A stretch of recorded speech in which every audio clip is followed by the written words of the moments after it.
Assalamualaikum warahmatullahi wabarakatuh. Perkenalkan, nama saya Farizia Alifah Hanasari. Saya dari kelas B20 semester 2. Pada kali ini saya akan mempresentasikan materi landasan pokok usul at-tarbiyah. Dasar pokok usul at-tarbiyah itu ada 4. Yang pertama yakni Al-Quran, yang kedua As-Sunnah, yang ketiga sirah sahabat, dan yang keempat kesungguhan para ulama muslim. Sumber yang pertama, Al-Quran. Pendidikan Islam bukan didasarkan pada hawa nafsu, bukan juga berdasar pada ideologi yang jauh dari syariat. Akan tetapi, pendidikan Islam mempunyai landasan dan sumber hukumnya sendiri, sehingga sejalan dengan ketentuan Allah Subhanahu wa Ta'ala dalam merealisasikan tujuan diturunkannya ajaran agama Islam, serta untuk menjamin kebahagiaan siapapun yang mengikutinya, baik di dunia maupun di akhirat. Landasan utama dan pokok rujukan itu adalah Al-Quran. Kaum Quraisy mencapai puncak kefasihan bahasa dan keindahan struktur kata yang tak tertandingi. Dibuktikan dengan syair-syair, pujian-pujian, qasidah, dan berbagai produk keindahan dan keunggulan bahasa Arab yang dinukil dari mereka. Tetapi ketika mereka berhadapan dengan ayat-ayat Al-Quran, akal pikiran mereka terperanjat kagum dan merasa sastra Quraisy di bawah kualitas Al-Quran. Bahkan mereka ditantang Allah untuk bisa menghadirkan satu surat yang bisa menyamai atau mengungguli Al-Quran. Meskipun mereka semua bersatu dan berkumpul saling membantu di antara mereka untuk bisa membuat menandingi Al-Quran. Dalam Quran surat Al-Isra ayat 88 dijelaskan yang artinya, katakanlah, sesungguhnya jika manusia dan jin berkumpul untuk membuat yang serupa dengan Al-Quran ini, mereka tidak akan dapat membuat yang serupa dengannya, sekalipun mereka saling membantu satu sama lain. Al-Quran adalah kalam Allah yang diturunkan kepada Nabi Muhammad SAW dalam bahasa Arab. Al-Quran dapat dijadikan sebagai petunjuk. Dalam Quran surat Al-Isra ayat 9 dijelaskan, yang artinya sesungguhnya Al-Quran ini memberikan petunjuk kepada jalan yang lebih lurus dan memberi kabar gembira kepada orang-orang mukmin yang mengerjakan amal soleh, bahwa bagi mereka ada pahala yang besar. Al-Quran sebagai petunjuk dalam bentuk 1. Akidah dan kepercayaan yang harus diikuti oleh manusia. 2. Akhlak yang harus dilakukan manusia dalam menjalankan kehidupan. Dan yang ketiga, syariat dan hukum yang harus diikuti oleh manusia, hubungannya dengan Tuhan dan sesamanya. Di dalam Al-Quran terdapat ayat-ayat yang menjelaskan tentang ilmu dan pendidikan.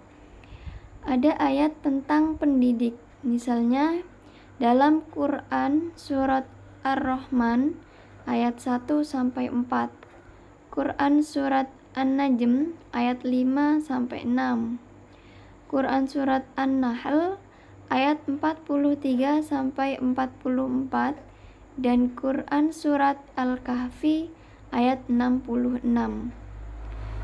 Ada juga ayat tentang peserta didik, yakni Quran surat At-Tahrim ayat 6, Quran surat Asy-Syu'ara ayat 214, Quran surat At-Taubah ayat 122, dan Quran surat An-Nisa ayat 170. Ayat tentang tujuan pendidikan ada dalam Quran surah Ali Imran ayat 138 sampai 139. Quran surat Fat ayat 29, Quran surat Al-Hajj ayat 41, Quran surat Az-Zariyat ayat 56, dan Quran surah Hud ayat 61. Ayat tentang metode pendidikan ada di Quran surah Al-Maidah ayat 67, Quran surat An-Nahl ayat 125, surat Al-A'raf ayat 176 sampai 177, dan surat Ibrahim ayat 24 sampai 25. Dan juga ayat tentang kewajiban belajar mengajar ada di surat Al-Alaq ayat 1 sampai 5, surat Al-Ghasyiyah ayat 17 sampai 20, surat Ali Imran ayat 190 sampai 191, surat At-Taubah ayat 122, dan surat Al-Ankabut ayat 19 sampai 20. Selanjutnya ada ayat-ayat Al-Quran tentang pendidikan. Misalnya surat Al-Alaq ayat 1 sampai 5 yang artinya, bacalah dengan menyebut nama Tuhanmu yang menciptakan. Dia telah menciptakan manusia dari alaq. Bacalah, dan Tuhanmu lah yang maha pemurah, yang mengajarkan manusia dengan pena. Dia mengajar manusia apa yang tidak diketahuinya. Dan juga ada dalam surat Az-Zumar ayat 9, surat Al-Ankabut ayat 43, dan juga surat Al-Mujadalah ayat 11. Sumber yang kedua yakni dari As-Sunnah An-Nabawiyah. Para sahabat utama dan pertama menerima wahyu saat itu sering menemui kesulitan dalam menerima dan memahami Al-Quran. Karenanya, mereka selalu meminta penjelasan kepada Rasulullah. Penjelasan itu disebut As-Sunnah. As-Sunnah identik dengan At-Thoriqoh yang berarti jalan. Hadis atau sunnah Nabi Shallallahu Alaihi Wasallam dijadikan sebagai dasar atau sumber kedua setelah Al-Quran. Karena hadis yang berarti perkataan, perbuatan, atau ketetapannya.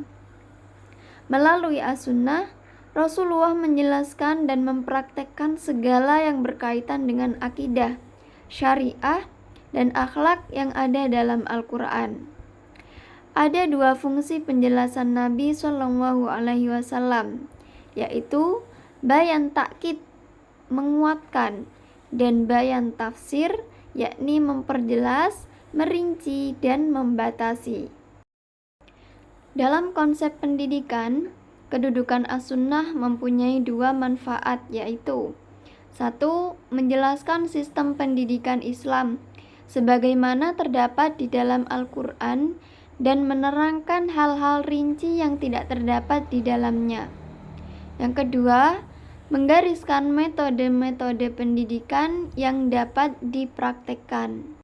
Selanjutnya ada hadis-hadis Nabi tentang ilmu dan pendidikan. Yang pertama yakni mengenai materi pendidikan. Didiklah anak-anak kalian dengan 3 macam perkara, yaitu mencintai Nabi kalian dan keluarganya, serta membaca Al-Quran. Karena sesungguhnya orang yang menjunjung tinggi Al-Quran akan berada di bawah lindungan Allah di waktu tidak ada lindungan selain lindungannya, bersama para nabi dan kekasihnya. Hadis riwayat Ad-Dailami. Dan juga ada tentang tujuan pendidikan yang berbunyi, jadilah orang yang berilmu atau pandai, atau orang yang belajar, atau orang yang mendengarkan ilmu, atau yang mencintai ilmu. Dan janganlah engkau menjadi orang yang kelima, maka kamu akan celaka. Hadis riwayat Baihaqi. Barang siapa yang menghendaki kebaikan di dunia, maka dengan ilmu. Barang siapa yang menghendaki kebaikan di akhirat, maka dengan ilmu. Barang siapa yang menghendaki keduanya, maka dengan ilmu. Hadis riwayat Bukhari dan Muslim. Sumber yang ketiga yakni sirah dan athar sahabat. Pada masa kekhalifahan Abu Bakar As-Siddiq, Umar bin Khattab, Utsman bin Affan, dan Ali bin Abi Thalib saat itu mengalami perkembangan, sehingga sumber hukum selain Al-Quran dan As-Sunnah juga digunakan athar. Athar yaitu perkataan, perbuatan, dan sikap para sahabat. Athar dapat dijadikan sebagai pegangan, karena Allah Subhanahu wa Ta'ala berfirman dalam Quran Surat At-Taubah ayat 100, yang artinya, "Hai orang-orang yang beriman, bertakwalah kepada Allah, dan hendaklah kamu bersama-sama dengan orang yang benar." Maksud kalimat dari orang yang benar pada ayat itu adalah para sahabat Nabi Muhammad SAW. Selanjutnya sumber yang keempat yakni kesungguhan para ulama muslim. Ijtihad ulama. Ijtihad dapat diartikan sebagai usaha sungguh-sungguh untuk selalu berdasarkan ajaran Islam. Usaha keras ini dilakukan ketika pada masa tertentu dan di daerah tertentu tidak ditemukan petunjuk yang jelas dari nas Al-Quran ataupun As-Sunnah tentang suatu masalah. Ijtihad sudah dilakukan para ulama sejak zaman sahabat.